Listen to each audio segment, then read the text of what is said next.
two constants in life is what? The sun shines where? And we do what? Okay. Please check everything that you don't think should be in a training class. Should it be negative? Should it be demotivating? Should it be like there's no chance that this guy really prepared for this class? Okay. Inconsistent. One day we say we go west and the next day you go what? East. How's that work? All right. Lacking structure and purpose. We're just going to sit up and, like Doug said, in the old days, right when I got started, right? That doesn't work. And why do we always have a southern accent when we're talking about somebody not very smart? Has anybody asked that question? Just kidding, guys. Relax. All right. New rules. Positive, motivating, obvious preparation, every day, same time, consistent structure, public praise. Okay, with good reasons, bad things happen. Control your day or your day will control you. There's two reasons that managers don't train. One, they say we don't have time. And we already explained why they don't have time. Because all they're doing is what? Going around fixing stuff. I'm a good fixer-upper. Right? Okay. And then they have big egos. Say, I'm not training. I've hired the guy. I remember one time a dealer told me, he said, Helmy, hold on a second. You trying to tell me that I should get this guy and pay him big money and then train him? How's that work? Why should I pay him big money? Because you won't get him if you don't.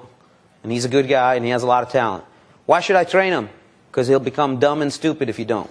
And you'll end up firing him in 2 months. If you're lucky. Because most of them last 2 years before they get fired. Which group do your managers fall into? Self-exercise. You guys are on it. You do that. Figure it out. But after you figure it out, put a plan to make sure that you want everybody in one group. And by the way, once you train somebody and they still don't do it, what are the only 2 reasons that they won't do it? Who can help me? There's only 2 reasons that they won't do it after you train them. And you make sure that you give them the proper training. What are the 2 reasons? Who can help me?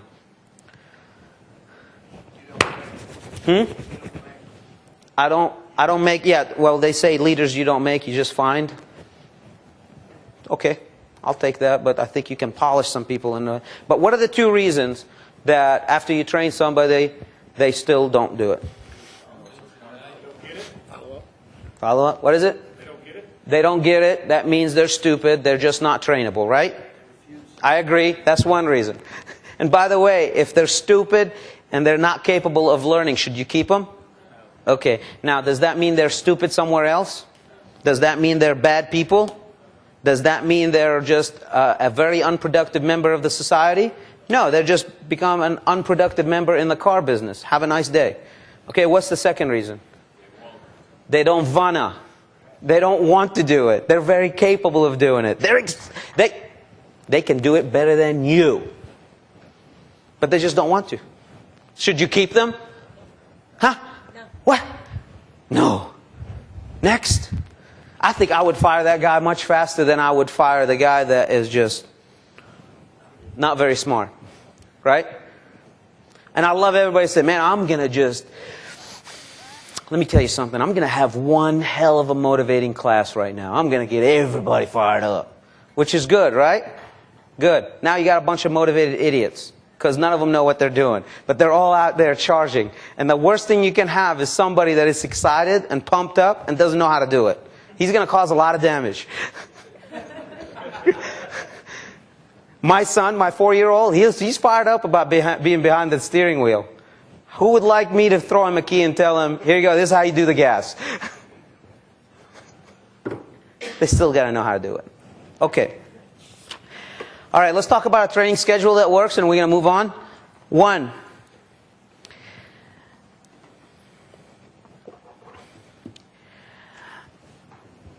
let's talk about the training schedule in a way where you say, well, how does it make sense to have a training schedule? Okay, well, there's separate days, right? And I know you guys have split schedules and stuff like that.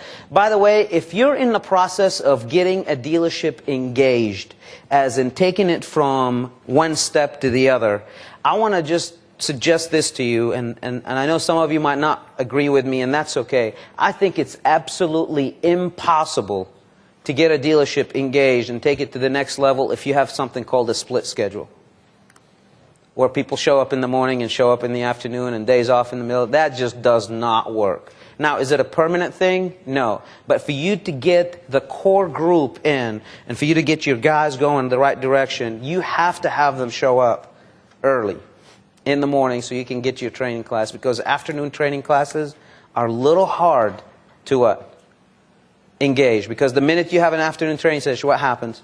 Customers show up, right? And everybody needs to be there. So let's talk about this. Monday. What should be Monday like? In my opinion, we should have nuts and bolts, because over the weekend, a lot of alien ships come in over your dealership and they steal all the systems and processes that you have implemented. They just suck all that information away and steal it from you. So what we have to do is combat those evil aliens and have a training class to bring them back to the nuts and bolts what we want. What is nuts and bolts? Policies, procedures, forms, credit application, appearance, how to conduct, yourself inside and outside the dealership. Completing a daily action plan. You have goals. This is how you fill it out. This is how you do it. This is how you go to the service department. This is how you come back from it. Nuts and bolts. The things that just organizational skills. Okay? That's Monday. Tuesday, Wednesday, Thursday, it's sales training. It's not a sales class. It's a sales training. It's a training class. This is where I present everybody in the dealership new information. I don't train them, I just present it to them. The training come part from practicing, drilling, rehearsing. Right, Doug? Right now, I'm presenting new information. You guys are not in a training class. Now, if I stand Bill up and I bring Daryl up here and I said, for the next 20 minutes, you're practicing, drilling, rehearsing, and you're going over a few things, now that's a training class. Right now, it's an instructional lecture. That's all it is. So if you think that you're holding a training class in the dealership for an hour and nobody's practicing, drilling, rehearsing after that, all you're doing is giving them something called instruction, and all that accomplishes is one thing and one thing only. You are making them very consciously incompetent.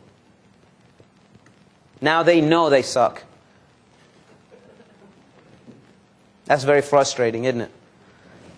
Okay, so Wednesday, sales training, 12 steps of the sales, role-playing sessions, advanced strategies, closing strategies, using different videos, using different training classes, whether it's ours, Doug Christensen, Joe Verdi, our friends at George Dan's, Dave Anderson, whatever it is, make it there. And by the way, we have a 365-day platform that King Kinstead can share with you that is absolutely phenomenal. Phenomenal. Friday and Saturday, I would say Friday needs to be more of an attitude session. Saturday just needs to be, just let's attack.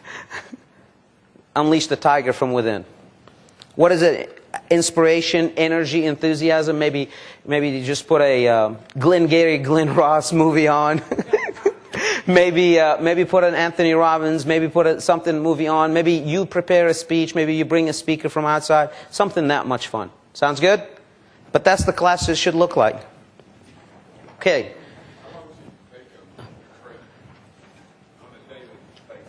A daily class, right? What's a daily class what's an hour-long training session, how long an hour training session should take? 1 hour? Yep. Every day, an hour. Now, should your managers train more? Absolutely. Should some of the managers have a leadership session at 7:30 in the morning sometimes? Yeah. If you want to have it after, that's fine. But I think you need to have a training class for the salespeople or the entire dealership, and then you should go and take it to the next level to see what managers need to learn. Because the same thing that you teach the salespeople is great. Everybody's on the same wavelength. But the managers need to have something extra. We had something called a book class where we got together and discussed a book. Leadership. We also had something very, very neat that, you know, we asked the managers to learn the sales process, but more importantly, like Brody was in charge of teaching every single special finance manager a new program, right? And at the end of the week, there was a test. There was a quiz. And if you didn't pass, you didn't get your check. You just went home, studied, and when you were done, you came back and got your check. It's that simple. That's simple. You say, Helmy, that's, you know, come on, you're treating people like kids. No, treat them like professionals. You know, Jimmy Johnson, when he had a training class or a team meeting, did you guys know that he asked everybody to dress in a shirt and tie? These are football players. Do you also know that he locked the door at a certain time and he never told anybody when the meeting is going to be? It was their responsibility to figure out when the meeting is. I think that's kind of strange. But he still asked the team to all get together and figure out when the team meeting is going to be. He never announced it. But when the door was closed, the door was closed. And if it was closed, you didn't play. You didn't suit up. These are guys that are making millions of dollars. You just didn't suit up. What if you were the quarterback? You didn't suit up. You got benched. There was just no explanation. Troy Aikman showed up early. Now, if Troy Aikman shows up early to a meeting, shouldn't one of you salespeople do that? I mean, come on. 1 hour for the salespeople every day, and the manager should have another class after that. It could be 15 minutes, could be an hour, it could be 45 minutes, whatever it is. Any other questions? Anybody? Don? What do you think? Now, my question to you guys, where do you get started? Where do you get started? Where do you even begin to scratch the surface of all the stuff that we're going to throw at you? And remember, we're only 3/4 through a day, right? Where do you get started on this? Is it too much? I tell you when it sounds like too much, way too much. I'll tell you where it is. And this is very simple. When you're not doing anything, that's when it's so far out of reach. That's why you can't even put your hands on it. When you're not doing anything. The minute you engage and start a process, say, this is what I'm going to do. This is the day that I'm starting. This is what you might screw it up a couple of times, but let me tell you, the stress, the pressure is right off your shoulders. If you as an F&I director is trying to get started on a special finance class or F&I training, and you keep planning on it and keep planning on it and keep planning on it, the pressure is going to mount up so much that you're going to bust. But if you start, it gets a lot easier. And use different resources around you. Tape in the what? In a DVD player. Invite somebody to come in and talk. Bring one of the F&I rep companies to come and discuss their program. Just get started. Just get what? Started. Any questions? Sir? Anybody? Bill? Is it easy to have a training class every day? Is it? It is once you start. It's real easy when you get started, right? When we tell the people to come to the training class, when do we tell them to arrive? Right at the 8:30 mark, or maybe a few minutes before that? Yeah. How many of them are going to come in?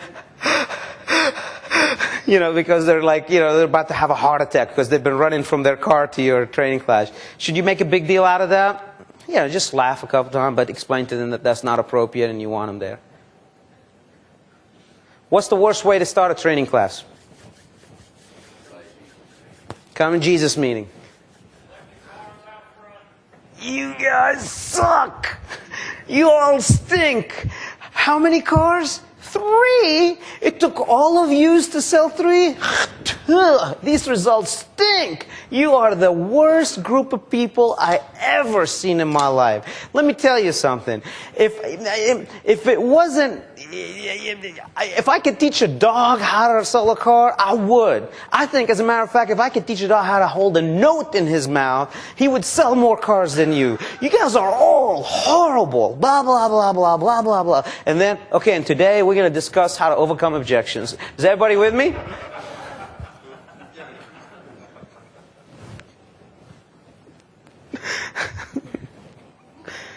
Okay, how about another one? And I'm going to bring Doug up here. Doug, you know what I'm talking about, right? How about another one for you, which is not as bad? How about when you come up there and today we're going to have a training class, and by the way, here's the bonuses.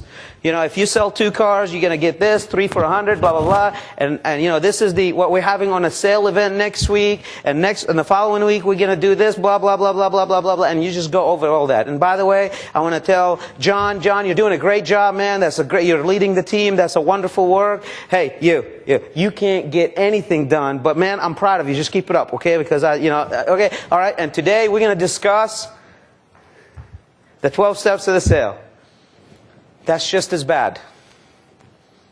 Because there's a place for a sales meeting, and there's a place for what? And some of you are so good, you're putting all 4 of them together. Sales, nuts and bolts, training, and come to Jesus meeting. All 4 in the same hour. That's what I'm calling an hour power, buddy. Let me tell you. You're being very effective. Not focus. One thing only. One thing only.